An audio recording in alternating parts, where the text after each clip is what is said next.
നമസ്കാരം. കാണുക, കേൾക്കുക, അഭിമാനിക്കുക. എല്ലാ മാന്യപ്രേക്ഷകരെയും ഇന്നത്തെ ഈ എപ്പിസോഡിലേക്ക് ഞാൻ സ്വാഗതം ചെയ്യുന്നു.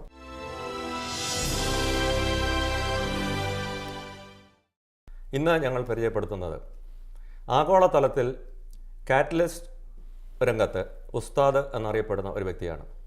അദ്ദേഹം SB കോളേജിൽ നിന്നും പ്രീ ഡിഗ്രി പാസ്സായി, റാന്നി സെൻറ് തോമസ് കോളേജിൽ നിന്നും ഡിഗ്രിയും, അതിനുശേഷം IIT മദ്രാസിൽ നിന്നും PhDയും കരസ്ഥമാക്കി അമേരിക്കയിലേക്ക് കടന്നുപോയി. അവിടെ പഠനം പൂർത്തീകരിക്കുകയും പ്രഷ്യസ് മെറ്റൽ രംഗത്ത് തൻ്റെ ആധിപത്യം ഉറപ്പാക്കുകയും അനേകം പുരസ്കാരങ്ങളും പേറ്റൻറ്റുകളും കരസ്ഥമാക്കുകയും ചെയ്തിട്ടുണ്ട്. ഈ മഹത് വ്യക്തിയാണ് നാം ഇന്ന് പരിചയപ്പെടുന്നത്. അദ്ദേഹം ഇപ്പോൾ ജോൺസൺ മാത്തേ എന്ന സ്ഥാപനത്തിൻ്റെ ഗ്ലോബൽ R&D മാനേജറും അതുപോലെ തന്നെ ടെക്നിക്കൽ ഫെലോയുമാണ്. സാധാരണ കോളേജിലാണ് തൻ്റെ പഠനം നടത്തിയത് എങ്കിലും ഇന്ന് ലോക രാഷ്ട്രങ്ങളുടെ ഇടയിൽ പ്രത്യേകിച്ചും സാങ്കേതിക രംഗത്ത് അറിയപ്പെടുന്ന ഒരു വ്യക്തിയാണ്. അദ്ദേഹത്തിൻ്റെ വിജയരഹസ്യം നമുക്ക് ചോദിച്ച് മനസ്സിലാക്കാം. എല്ലാ പ്രേക്ഷകരുടെയും പേരിൽ ഡോക്ടറെ ഞാൻ ഈ പ്രോഗ്രാമിലേക്ക് സ്വാഗതം ചെയ്യുന്നു. Thank you very much. വളരെ സന്തോഷത്തോടും അതിലധികം അഭിമാനത്തോടും കൂടിയാണ് ഇന്ന് ഞാൻ ഈ ഹോസ്റ്റിൻ്റെ ചെയറിലിരിക്കുന്നത്. കാരണം ഞാനും ഒരു റാന്നിക്കാരനാണ്. റാന്നി സെൻറ് തോമസ് കോളേജിൽ പഠിച്ച ഒരു വ്യക്തി ഇന്ന് ലോക രാഷ്ട്രങ്ങളുടെ ഇടയിൽ അറിയപ്പെടുന്നു എന്ന് പറയുമ്പോൾ തീർച്ചയായിട്ടും അത് അഭിമാനം അർഹിക്കുന്ന ഒരു കാര്യം തന്നെയാണ്. അപ്പോൾ ആ ഒരു വിജയ കഥയാണ് ഞങ്ങൾക്ക് അറിയേണ്ടത്. താങ്കൾ കടന്നുപോയ ആ പാതയിലൂടെ ഒന്ന് സഞ്ചരിക്കാം. SB കോളേജിൽ നിന്നും പ്രീ ഡിഗ്രി പാസ്സായി, അതിനുശേഷം റാന്നി സെൻറ് തോമസ് കോളേജിൽ ഡിഗ്രിക്ക് ചേർന്നു. അതിൻ്റെ കാരണം എന്താണ്? പിന്നെ സെൻറ് തോമസ് കോളേജിൽ നിന്ന് പാസ്സായതിനു ശേഷം IIT മദ്രാസിൽ എങ്ങനെയാണ് എത്തിച്ചേർന്നത്? സ്കൂൾ കഴിഞ്ഞ സമയത്ത് എൻ്റെ അമ്മയാണ് പറഞ്ഞത് SB കോളേജിൽ പോകണം. അങ്ങനെ ഞാൻ SB കോളേജിൽ പോയി. SB കോളേജിലെ ന്യൂമൻസ് ഹോസ്റ്റലിലാണ് അവിടെ താമസിച്ചിരുന്നത്. അപ്പോൾ ആ സമയത്ത് പരൂപ്പറമ്പിലച്ഛനായിരുന്നു അവിടുത്തെ വാർഡൻ. അതുപോലെ തന്നെ പുളിക്കപ്പറമ്പിലച്ഛൻ ഞങ്ങളുടെ പ്രിൻസിപ്പലുമായിരുന്നു. സോ എന്നെ സംബന്ധിച്ചിടത്തോളം SB കോളേജ് എൻ്റെ ജീവിതത്തിൽ ഒരുപാട് അത്ഭുതങ്ങൾ ചെയ്തിട്ടുള്ളൊരു കോളേജാണ്. കാരണം അവിടുത്തെ ആ ട്രെയിനിങ് ആണ് എന്നെ സംബന്ധിച്ചിടത്തോളം ഒരു 80% of my success is because of my training from SB college. അപ്പം അവിടെ എനിക്ക് വീണ്ടും ഡിഗ്രിക്ക് അഡ്മിഷൻ കിട്ടിയായിരുന്നു. പക്ഷേ I prefer to go to Ranni because of few reasons. So Ranni കോളേജിലെ ആ 3 വർഷം എന്ന് പറയുന്നത് എൻ്റെ ജീവിതത്തിൽ വളരെയധികം ഇഷ്ടമുള്ള ഒരു അനുഭവമായിരുന്നു. കാരണം SBന്ന് ഞാൻ വന്നപ്പോൾ എല്ലാം എനിക്ക് വളരെ ഈസി ആയിട്ട് തോന്നി റാന്നിയിൽ. സോ അവസാനം ഞാൻ പാസ്സായ സമയത്താണെങ്കിൽ തന്നെ ഫിസിക്സ്, കെമിസ്ട്രി, ബയോളജി ഇങ്ങനെയുള്ള പല സബ്ജക്റ്റിൽ ഏറ്റവും കൂടുതൽ മാർക്ക് എനിക്ക് കിട്ടുവാനായിട്ട് സാധിച്ചു. അതുപോലെ തന്നെ I was feeling that I was somebody important there. But in SB everybody is so smart. So in that way I think I really enjoyed my stay in Ranni College. Ranni saint Thomas കോളേജിൽ നിന്ന് degree എടുത്ത് അതിനുശേഷം IIT മദ്രാസിൽ എത്തിപ്പെട്ടല്ലോ. ആ യാത്രയും കൂടെ ഒന്ന് പറയാമോ? ഷുവറായിട്ടും. ഞാൻ കൊച്ചിൻ യൂണിവേഴ്സിറ്റിയിലാണ് ആദ്യമായിട്ട് PhD എടുക്കണമെന്നുള്ള ആഗ്രഹത്തോടു കൂടി പോയത്. അന്ന് ഇപ്പോഴത്തെ അഫ്സൽ യൂസഫിൻ്റെ പിതാവായിരുന്നു അവിടുത്തെ പ്രൊഫസർ. അപ്പോൾ അദ്ദേഹത്തെ ഞാൻ പോയി ചെന്ന് കണ്ട് എൻ്റെ മാർക്ക് ലിസ്റ്റും എല്ലാം കണ്ട് സംസാരിച്ചപ്പോൾ പറഞ്ഞു, തോമസ് IITയിലോ NCLലോ പോയി വർക്ക് ചെയ്യണം. So that's the first time actually I'm hearing about IIT. I mean, I have heard about IIT, but in Kerala, IITs were not that popular. അപ്പം അത് കഴിഞ്ഞ് so I applied at IIT and within 3 months I saw an advertisement in Indian Express, applied there, got it. Then I also wrote CSER exam, then I transferred it. So I got, those days I think I got a very good scholarship and started working there. So when I came back to Kerala, so ഞാൻ പറഞ്ഞു ഞാൻ IIT പോവുകയാണ്. അപ്പോൾ എല്ലാവരും എന്നോട് ചോദിച്ചു, ഇവിടെ കോഴഞ്ചേരിയിൽ IIT ഉണ്ടല്ലോ, മദ്രാസ് വരെ പോകണം IIT പഠിക്കാൻ. IITയുമായിട്ടുള്ള ഡിഫറൻസ് അന്ന് അവർക്ക് അറിയത്തില്ലായിരുന്നു. ഇന്ന് പാലക്കാട് IIT തുടങ്ങിയിട്ടുണ്ട്. Lot of changes are happening in Kerala. ISER is in Trivandrum. So a lot of things are happening actually in India. I mean, this was so many years ago.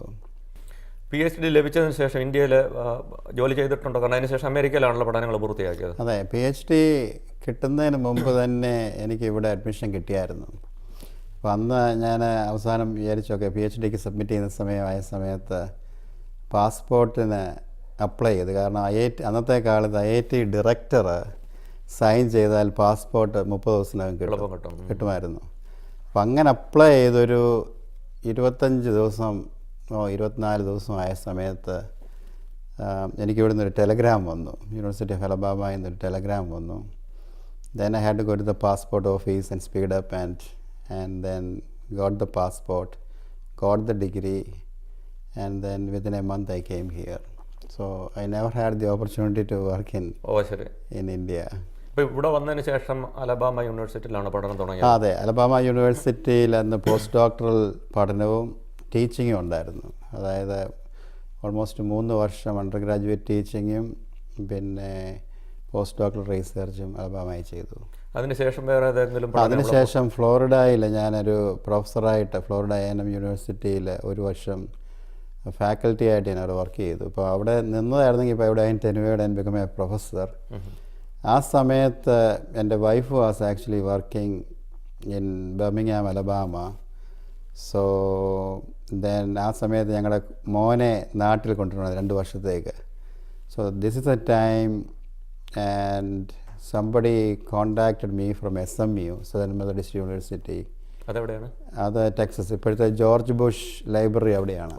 അപ്പോൾ ആ സമയത്ത് അവർ എനിക്ക് green കാർഡിന് വേണ്ടി accelerated പ്രോസസ്സിൽ കൂടെ ചെയ്യാമെന്ന് പറഞ്ഞു. അപ്പോൾ അങ്ങനെയാണ് സദേൺ മെത്തഡിസ്റ്റ് യൂണിവേഴ്സിറ്റിയിലോട്ട് പോയത്. അവിടെ ടീച്ചിങ് ആയിരുന്നു അതോ? അവിടെ ആക്ച്വലി റിസർച്ച് അസോസിയേറ്റ് അവിടെ വെച്ചാണ് ഞാൻ കറ്റാലിസിസ് ആദ്യമായിട്ട് പഠിക്കുന്നത്. കറ്റാലിസിസ് ഒരു project it was something completely different, and I started that area with the help of the professor and Amako, and that experience helped me to get into Johnson Matthey. അപ്പോൾ ഈ നേരത്തെ പഠിച്ചതെല്ലാം, അതായത് IIT പഠിച്ചതും even MSc പഠിച്ചതും അലബാമയിലുള്ള ആ എല്ലാ എക്സ്പീരിയൻസും കൂടെ കമ്പൈൻ ചെയ്ത് ഒരു റീസേർച്ച് ഇറ്റ് വാസ് അതെല്ലാം കൂടെ ആ നോളജ് എല്ലാം കൂടെ യൂട്ടിലൈസ് ചെയ്ത് I was getting into something very applied, that is the palladium catalyzed cross coupling reaction. അപ്പോൾ ആ സമയത്ത് അത് അത്ര വെൽ നോൺ ഏരിയ അല്ലായിരുന്നു 1995. ബട്ട് അതിന് 2000 നോബൽ പ്രൈസ് കിട്ടിയായിരുന്നു. അല്ല, 2010 നോബൽ പ്രൈസ് കിട്ടി. But at that time it was very very under developed. അപ്പോൾ ഈ കറ്റാലിസിസ് ഫീൽഡ് എന്ന് പറയുന്നത് അതിൻ്റെ പഠനം തുടങ്ങുന്നത് ടെക്സാസിൽ നിന്നാണ്. അവിടെ അവർ ഐഡിയ തന്നിരുന്നു, ഒരു കോൺസെപ്റ്റ് ആയിരുന്നു, can we use this kind of compounds for making polymers, അതായത് പ്ലാസ്റ്റിക്. ഞാൻ കാർബറൈൻ എന്ന് പറയുന്ന ഒരു ഏരിയയിലാണ് വർക്ക് ചെയ്തത്. അപ്പോൾ can you use this carborane based compounds for making catalyst and making polyolefins, that is plastic. So that was just a concept, and the project was not very successful, although I published a lot of papers. But that idea and that background helped me to get into Johnson Matthey, and then I changed the area. Although it is catalysis, it's a completely different area that I got into. But all this background helped me. അത് എത്ര നാളത്തെ ഒരു research ആയിരുന്നു? അത് 2 വർഷം. Basically, I want to get my green card. And then get out of the place, because without the green card those days it was very difficult to get a job. Although I would have got the green card through Florida A&M, but it would have taken years, and this I got it through outstanding researcher category, and which took only 2 months for me to get the green card. അതൊരു accelerated programme ആയിരുന്നു. അപ്പോൾ അന്ന് ഈ Johnson and മാത്തയിൽ join ചെയ്യുന്ന സമയത്ത് അവർക്ക് green card വേണമായിരുന്നു? എൻ്റെ ഉണ്ടായിരുന്നു, കിട്ടിയായിരുന്നു. ഞാൻ SMU വെച്ച് തന്നെ 2 മാസം കൊണ്ട് തന്നെ എനിക്ക് ഗ്രീൻ കാർഡ് കിട്ടിയായിരുന്നു. അല്ല, അതൊരു റിക്വയർമെൻ്റ് ആയിരുന്നു ഞാൻ ചോദിക്കുന്നത് അവിടെ ജോലിക്ക് വേണ്ടി. ഇൻഡസ്ട്രിയിലൊക്കെ ജോലി കിട്ടാൻ ഗ്രീൻ കാർഡ് ഇല്ലെങ്കിൽ ബുദ്ധിമുട്ടാണ്. കാരണം ഇപ്പോൾ ഞാനിപ്പോൾ കുറച്ച് പോസ്റ്റ് ഡോക്കിനൊക്കെ അപ്ലൈ ചെയ്തിട്ടുണ്ട്. പല ആൾക്കാർക്കും ഇവിടെ PhD കിട്ടിയ ആൾക്കാരാണെങ്കിൽ അവർക്ക് പ്രാക്ടിക്കൽ ട്രെയിനിങ്ങിൽ 2-3 വർഷം വേണമെങ്കിൽ STEM പ്രോഗ്രാമിൽ കൂടെ വർക്ക് ചെയ്യാം. പിന്നെ സ്ലോ ആയിട്ട് അവർ നമുക്ക് ഗ്രീൻ കാർഡിന് സ്പോൺസർ ചെയ്യാം. പക്ഷേ ഒന്നുമില്ലാതെ വന്നു കഴിഞ്ഞാൽ പല കമ്പനികളിലും അവർ ഇനിഷ്യേറ്റീവ് എടുക്കത്തില്ല ഗ്രീൻ കാർഡിന് വേണ്ടി. കാരണം അവർ പിന്നെ അതിന് സ്പോൺസർഷിപ്പ് പ്രൊസീജിയർ കംപ്ലീറ്റ് ചെയ്യണം. എക്സാക്ട്ലി. അപ്പോൾ അതിന് പോകണ്ടേ, കാരണം ഇഷ്ടം പോലെ ആൾക്കാർ ഇവിടെയും PhD ഒക്കെ കഴിഞ്ഞവർ ഉണ്ട്. അതുകൊണ്ട് ഇന്ത്യയിൽ നിന്നൊക്കെ പോസ്റ്റൊക്കെ കഴിഞ്ഞ് വരുന്ന ആൾക്കാർക്ക് മറ്റവരെ I use to say that we have to work 10 times more harder than the normal people who are from here. So I mean that's the reality, especially for Indians and Chinese. But many of the Indians are highly successful in America. But it's all by hard work. Yeah, of course. ഈ Johnson and മാത്തയിൽ ഇപ്പോൾ എത്ര വർഷമായിട്ട് ജോലി? Johnson Mathe, it is 22 years. 22 years. So in 1995 join ചെയ്തതാണ്. അപ്പോൾ വേറൊരു manufacturing കമ്പനിയിൽ വേറെ ജോലി ചെയ്തിട്ട് ശരിക്കും റിസർച്ച് അസോസിയേറ്റ് ആയിട്ട് ടെക്സാസിൽ ജോലി ചെയ്തു. അതെ. അതിനുശേഷം ഒരു മാനുഫാക്ചറിങ് ഇൻഡസ്ട്രി എന്ന് This പറയുന്നത്. is my first main job. അപ്പോൾ ആ ജോലി മാറിയിട്ടുമില്ല. മാറിയിട്ടുമില്ല. തീർച്ചയായിട്ടും അത് എൻജോയ് ചെയ്യുന്നു എന്നുള്ളത്. Yeah, actually that's a good question. I mean, in between I had offers from other companies. I could have made a lot of money moving from one company to another company. So what it helped me is to give me enough freedom to do what I want to do. So therefore I was able to focus on science, chemistry, and at the same time we were able to make substantial amount of money. And this is for real world applications. So that is a unique opportunity many people can have. Even in companies, you just go and do R&D, and the application, you may have patents and publications, but the application you may not see because it's very difficult to take a product and then commercialize it and then make money. In academia, same thing. I mean, basically you publish and everything because it's not completely not connected. So in my case, I was able to utilize the basic knowledge in chemistry and then get something out of it for real world applications. അപ്പോൾ അതിനുള്ളൊരു സൗകര്യം Johnson മാത്തയിൽ ഉണ്ടായിരുന്നു എന്നുള്ളതാണല്ലോ. Johnson Mathe had freedom. At the same time, you have to do their main, I mean Johnson Mathe or any company, their main interest is that we are hiring you and we want to make money. Sure. So something like a hobby, I developed this, the new product development, without affecting the routine job. Okay. So in that way, so I was doing the regular job, doing a little bit of research, and with the research they were making money, and that got them interested into at least appreciate what I am doing. So I mean, many people say that. I mean, in that way I have to thank Johnson Mathe. But any industry, like any other industries, there are struggles, and because their requirement is ultimately the stockholders' money, and we have to eventually make money. So we have been very successful in that way. Johnson and മാത്തയിൽ doctor ഇപ്പോൾ global R&D മാനേജറും അതുപോലെ തന്നെ technical ഫെലോയുമാണ്. എന്തൊക്കെയാണ് responsibilities? അതുപോലെ തന്നെ Johnson and മാത്തയുടെ പ്രോഡക്ട്സ് എന്തൊക്കെയാണ്? Okay, the responsibilities is to make sure that I lead different R&D teams from different parts of the world, and then also process. So basically you develop products from scratch, from concept, from ideas, from milligrams to grams to ton quantities eventually you have to make.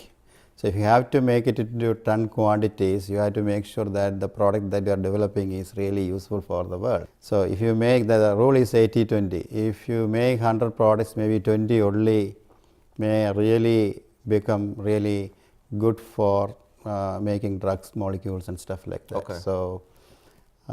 So I have a team in US, I have a team in UK, and also in India, and we are planning to start something in China R&D also. Okay. അതായിരുന്നു എൻ്റെ അടുത്തൊരു ചോദ്യം. ഏതൊക്കെ രാജ്യങ്ങളിലാണ്? കാരണം doctor സയൻറ്റിസ്റ്റിനെ lead ചെയ്യുക എന്നുള്ളതാണല്ലോ പ്രധാന ജോലി. Yeah, scientist, and I mean that's one thing.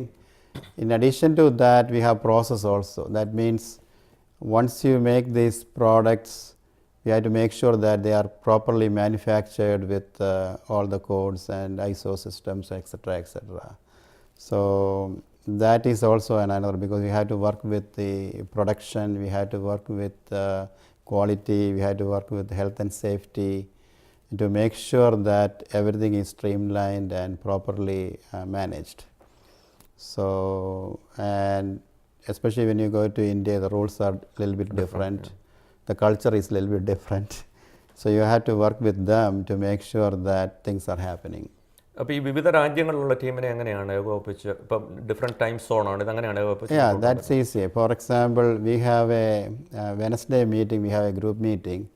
So we do that through Skype and business Skype. So we have a video room and everybody will come to the conference room and people from India and also from UK come. Typically we try to do that between 7 and 8 o'clock in the morning here. So otherwise also nowadays, I mean, with the WhatsApp and things like that, people are contacting. I don't think that that's a big deal nowadays. I mean, if you want to talk with anyone, you can talk with anyone at any time. So which is a lot more easier. Communication has become extremely easier nowadays. അപ്പോൾ ഓരോ രാജ്യത്തും ഓരോ ഗ്രൂപ്പിനും leaders ഉണ്ടോ? ഉണ്ട്. Johnson and മാത്തയിൽ ഒന്നുകൂടെ clarify ചെയ്യാൻ വേണ്ടിയിട്ടാണ്, നമ്മളൊരു ടെക്നോളജി ഡെവലപ്പ് ചെയ്യുന്നു, അത് സ്കെയിലപ്പ് ചെയ്ത് അവിടെ പ്രൊഡ്യൂസ് ചെയ്യണോ? അത് ടെക്നോളജി നമ്മൾ വേറൊരു ക്ലയൻറ്റ് ട്രാൻസ്ഫർ ചെയ്യണം? ഇല്ല.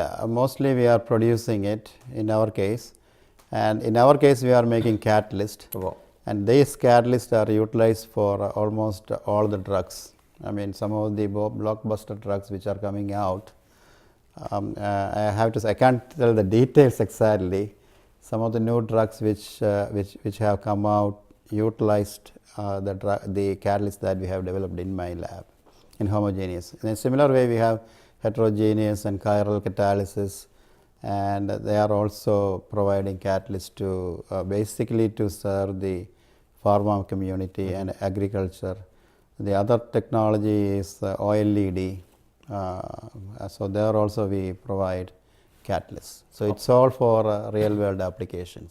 Okay, അങ്ങനെയുള്ള ഫീൽഡിലുള്ള ആളുകളാണ് അല്ലെങ്കിൽ കമ്പനികളാണ് ക്ലയൻസ് ആയിട്ട് വരുന്നത്. ടെക്നോളജി നമ്മൾ അവർക്ക് ട്രാൻസ്ഫർ ചെയ്യും.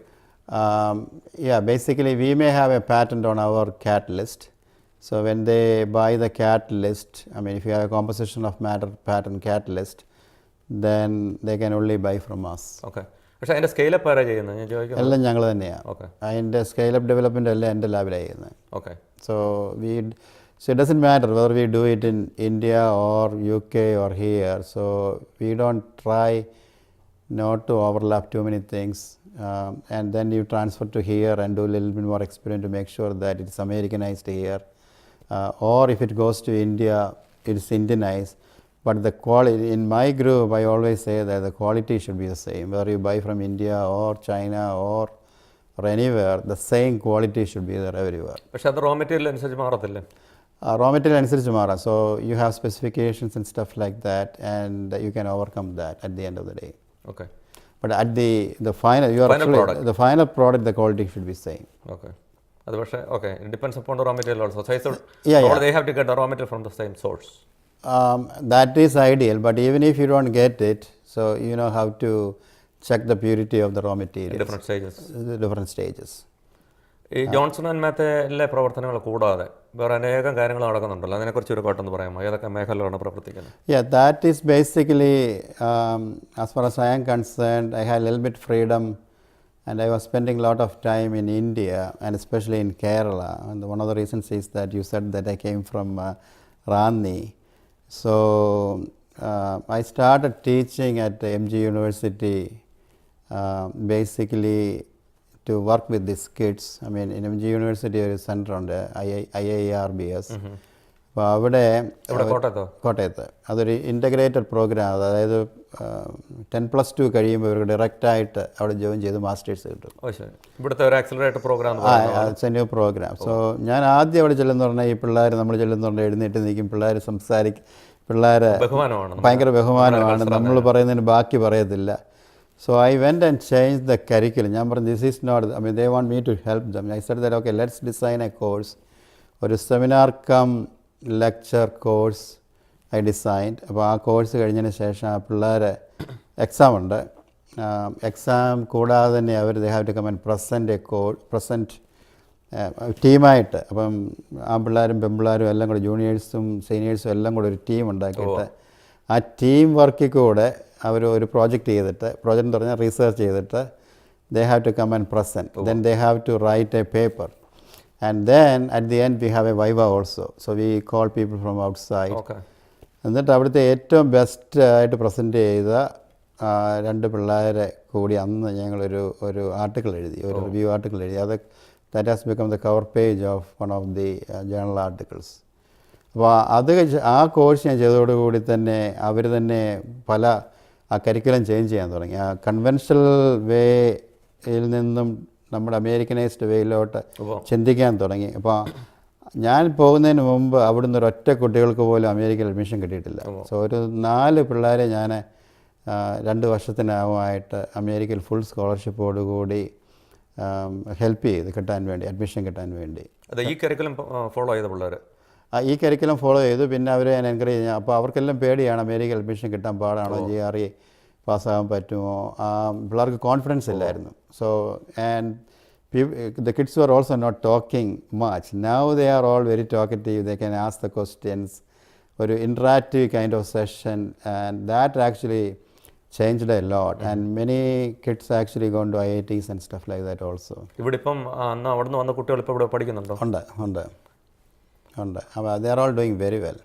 സോ അത് നമ്മളിപ്പം കൊച്ചി യൂണിവേഴ്സിറ്റി ആണെങ്കിൽ പോലും നമ്മുടെ കേരളത്തിലെ പിള്ളേർ മിടുക്കൻ്റെ പിള്ളേരാണ്. അവർക്ക് ആ ഓപ്പർച്യൂണിറ്റീസും എൻകറേജ്മെൻറ്റും പ്രോപ്പറായിട്ട് കിട്ടാത്തത് കൊണ്ടാണ് അവർ ശോഭിക്കാത്തത്. അപ്പോൾ ആ ഒരു വിധത്തിലുള്ള കരിക്കുലം ചേഞ്ചസ് ഇമ്പോർട്ടൻ്റ് ആണ്. അതുപോലെ തന്നെ കേരളത്തിൽ ഒരു നോബൽ ലോറേറ്റിനെ ഞാൻ കഴിഞ്ഞ വർഷം കൊണ്ടുപോയി. ഇപ്പോൾ SB കോളേജ് കേരളത്തിലെ വലിയൊരു കോളേജ്, SH കോളേജ് വലിയ കോളേജാണ്. പക്ഷേ ഈ കോളേജുകളൊന്നും ഇത്രയും വർഷമായിട്ടും ഒരു നോബൽ ലോറേറ്റിനെ കണ്ടിട്ടില്ല. മനസ്സിലായില്ലേ? ഇവിടെ അമേരിക്കക്കാരനാണോ അദ്ദേഹം? അമേരിക്ക പെർഡ്യൂ യൂണിവേഴ്സിറ്റിയിലാണ്. അതേസമയത്ത് ജാപ്പനീസ് സിറ്റിസനും കൂടാണ്. അപ്പോൾ അങ്ങേരെ എനിക്കൊരു അമേരിക്കൻ കെമിക്കൽ സൊസൈറ്റിയുടെ അവാർഡ് കിട്ടിയ സമയത്ത്, അപ്പോൾ ഞങ്ങൾ ഡിന്നറിനിരിക്കുന്ന സമയത്ത് പുള്ളിയും സ്പീക്കറായിരുന്നു. അപ്പോൾ ആ സമയത്ത് ഞാൻ ചോദിച്ചു, കാരണം ഞാൻ SB ചെന്ന സമയത്ത് SBക്കാർ പറഞ്ഞു എങ്ങനെയെങ്കിലും ഇവിടെ ഒരു നോബൽ ലോറേറ്റിനെ, SBയിലെ പ്രിൻസിപ്പൽ പറഞ്ഞു എങ്ങനെയെങ്കിലും ഇവിടെ ഒരു നോബൽ ലോറേറ്റിനെ കൊണ്ടുവരാമോ. So I said I will try that, and finally I got it. Then it was not easy because you have to get the funding. Then I had to approach the government as the government guest ആയിട്ടായിരിക്കുമല്ലോ അദ്ദേഹം. Government guest. അതൊന്നും easy അല്ല. കേരളത്തിലതൊന്നും വളരെ easy ആയിട്ടുള്ള കാര്യങ്ങളല്ല. വളരെ വളരെ complicated situation. But somehow we were able to manage. So we took him to Trivandrum, and then SB college, TKM college, because that's a Muslim college. SB college, CMS college, MG University, and also to SH college. So almost 10 days. അത് പിള്ളേർക്ക് ഒരു experience, പിള്ളേർക്ക് ഭയങ്കര experience ആയിരുന്നു. അപ്പോൾ ആ ഒരു curriculum അവർ മറ്റ് യൂണിവേഴ്സിറ്റികളിലൊക്കെ അല്ലെങ്കിൽ മറ്റ് അതുപോലെ പാലാ കോളേജും യൂട്ടിലൈസ് ചെയ്തു. അത് ശരി. ഡോക്ടർ ഹോമോജീനിയസ് കറ്റാലിസിസ് രംഗത്തെ ഒരു ഉസ്താദ് എന്നാണ് അറിയപ്പെടുന്നത്. അങ്ങനെയാണ് ഞാൻ മനസ്സിലാക്കുന്നത്. ഈ കാറ്റലിസ്റ്റിൻ്റെ പ്രവർത്തനങ്ങൾ സാധാരണക്കാർക്ക് മനസ്സിലാകുന്ന രീതിയിൽ ഒന്ന് വിവരിക്കാം. ഓക്കെ, അത് ഉസ്താദ് എന്നുള്ളത് എനിക്ക് തോന്നുന്നു 2012 മനോരമ ഒരു അബ്ദുൾ, അതിൻ്റെ പയ്യൻ്റെ പേരേ മറന്നുപോയി, അതൊരു മുസ്ലിം പയ്യനായിരുന്നു. അദ്ദേഹമായിരുന്നു എൻ്റെ റിപ്പോർട്ടർ. അപ്പം അങ്ങനെയാണെന്ന് എനിക്ക് തോന്നി പുള്ളി ഉസ്താദ് എന്നുള്ള പേര്. ബ്രിട്ടനിൽ നിന്ന് അവാർഡ്, അതാണ് ആദ്യത്തെ അവാർഡ് കിട്ടുന്നത്, അതായിരുന്നു. സോ കാറ്റലിസ്റ്റ് എന്ന് പറയുന്നത് വളരെ ഈസിയാണ്, കാരണം കാറ്റലിസ്റ്റ് ഈസ് വെരി ഇമ്പോർട്ടൻറ്റ്. അതായത് കാറ്റലിസ്റ്റ് എന്ന് പറയുന്നത് നമുക്കറിയാമല്ലോ, ഒരു വിവാഹ ദല്ലാൾ. അപ്പോൾ ആ വിവാഹ ദല്ലാൾ ഇപ്പം ഒരു പെൺകുട്ടിയെ പെൺകുട്ടിക്ക് പ്രായമായി. അപ്പം മാതാപിതാക്കൾ പറയും ഈ പെൺകുട്ടിയെ സൂട്ടബിളായിട്ടുള്ള ഒരാളെ കൊണ്ട് കല്യാണം കഴിപ്പിക്കണം. അവരെന്ത് ചെയ്യും? അപ്പം പറയും നമുക്ക് പോയൊരു ദല്ലാളിനെ കാണാം. സോ ആ ദല്ലാളുമായിട്ട് സംസാരിക്കും. ദല്ലാളിൻ്റെ ചുമതല ഒരു ആൺകുട്ടിയെ ഇതുപോലെ തന്നെ കണ്ടുപിടിക്കുക. അപ്പോൾ അവർ തമ്മിൽ അങ്ങോട്ടും ഇങ്ങോട്ടും ഈ ദല്ലാൾ വഴി സംസാരിക്കുന്നു. ഈ ദല്ലാളിൻ്റെ ചുമതലയാണ് ഇവരെ കൺവിൻസ് ചെയ്ത് കല്യാണം കഴിപ്പിക്കുക. So that is the job of the catalyst. അതായത് ജപ്പാനിൽ കാറ്റലിസ്റ്റ് എന്ന് പറയുന്ന ഷൊക്കുബായി എന്ന് പറഞ്ഞു കഴിഞ്ഞാൽ മാച്ച് മേക്കർ എന്ന് അതിൻ്റെ അർത്ഥം. So it does not participate in the reaction but it helps. അപ്പം പല കാറ്റലിസ്റ്റുകളുണ്ട്. ഇപ്പോൾ ഒരു വിവാഹ ദല്ലാൾ ഒരു മാസം കൊണ്ട് 30 കല്യാണം നടത്തി കൊടുക്കാമെങ്കിൽ he'll be very good. Whereas another one is having only 1 കല്യാണം. അങ്ങനെയാണ് ഈ കാറ്റലിസ്റ്റിൻ്റെ ആക്ടിവിറ്റീസ് ആർ ഡിഫറെൻറ്റ്. അപ്പോൾ അതിന് ടേൺ ഓവർ നമ്പേഴ്സ് എന്നും ടേൺ ഓവർ ഫ്രീക്വൻസി എന്നൊക്കെ പറയും. ബട്ട് അപ്പം എനിക്ക് അമേരിക്കൻ കെമിക്കൽ സൊസൈറ്റിയുടെ ഒരു അവാർഡ് കിട്ടിയ സമയത്ത് അവർ ഓർഗാനോമെറ്റാലിക്സിൽ ഒരു കവർ ഗ്രാഫിക്സ് കൊണ്ടു. അപ്പോൾ ഞങ്ങളതൊരു ഗ്രാഫിക്കലായിട്ട് അത് ഉണ്ടാക്കി. അതായത് ഒരു ക്യൂപ്പിഡ് വന്ന് ഇങ്ങനെ ആരോ കൊണ്ട് ഇങ്ങനെ എയിം ചെയ്ത് ഒരു മോളിക്യൂൾ, അതായത് അത് ആണാണെങ്കിൽ അത് എക്സൈറ്റ് ചെയ്തുമായിട്ട് കമ്പൈൻ ചെയ്ത് പ്രോഡക്റ്റ് ഉണ്ടാകുന്നത്. സോ ദാറ്റ്സ് വെരി വെരി അതുകൊണ്ടാണ് the advantage of catalysis is the real world example is പഴയ നമ്മളെല്ലാവരും ഹേബർ പ്രോസസ് അമോണിയ പഠിച്ചിട്ടുണ്ട് അല്ലേ? സോ സാധാരണഗതിയിൽ അമോണിയ ഉണ്ടാകണം it is practically impossible. It happens only in when the thunder and lightning. So ആ സമയത്ത് നൈട്രജനും ഹൈഡ്രജനും ആ ഭയങ്കര ഹൈ വോൾട്ടേജിൽ കമ്പൈൻ ചെയ്യും. പക്ഷെ അത് ഒരു അയൺ കാറ്റലിസ്റ്റിൽ കൂടെ കടത്തി വിട്ട് കഴിഞ്ഞാൽ at relatively low temperature and low pressure, you can combine them. And iron is the catalyst. So that is the importance of catalyst, and it's extremely important because it reduces the energy for the formation. The activation energy is decreased by the presence of this catalyst. കാരണം നമ്മൾ സാധാരണ കേട്ടുവരുന്ന ഒരു പദമാണ് catalytic converter. അതെന്താണ്, അല്ലെങ്കിൽ അതെന്തിനാണ് ഈ വാഹനത്തിൽ ഘടിപ്പിച്ചിരിക്കുന്നത്? ഓക്കെ, അപ്പം Johnson Matthey is a precious metal company. അപ്പോൾ അവരാണ് ആദ്യമായിട്ട് ഈ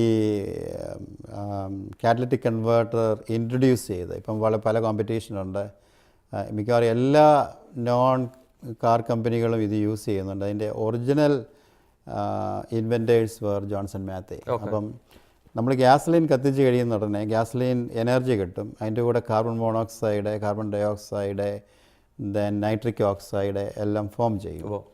അപ്പം nitric oxide is the one creating acid rain and carbon monoxide is very dangerous.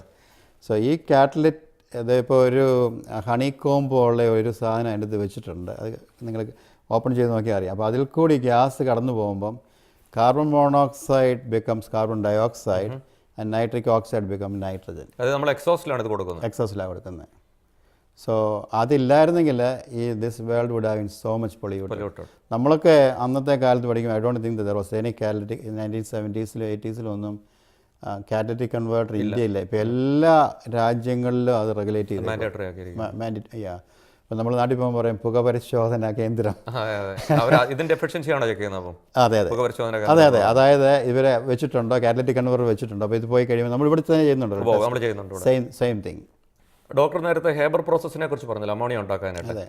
നമുക്ക് എറണാകുളത്തെ ഫെസിലിറ്റിയുടെ ഒരു അമോണിയ പ്ലാന്റ് ഉണ്ട്, അവിടെയും ഈ പ്രോസസ്സ് തന്നെയാണ് ഉപയോഗിക്കുന്നത്. അതെ, ഒന്നിൽ അയണായിരിക്കും, അല്ലെങ്കിൽ റുത്തീനിയോ വല്ലതും ആയിരിക്കും അവിടെ. സെയിം പ്രോസസ്സാണ്. കാരണം that's the only way to make ammonia. The other way is leguminous plants.